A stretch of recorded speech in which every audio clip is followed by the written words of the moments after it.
It was a battle in today's 16U Super 25 semifinal games as the Tri-State Arsenal took on Riho and Marucci Raley competed against 643. The competition was just as fierce as expected.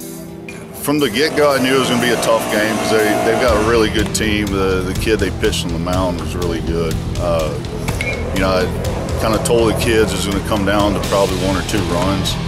And we just, we needed to execute our situations, and we didn't have any guys that played selfish or anything like that. And it really did come down to a total team effort.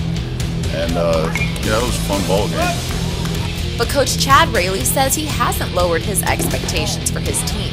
We expect to win every game. We got a lot of talent. We've got good ball players, and if they do the little things like those strikes, take care of the baseball, execute their situations, a lot of times we'll come out on top.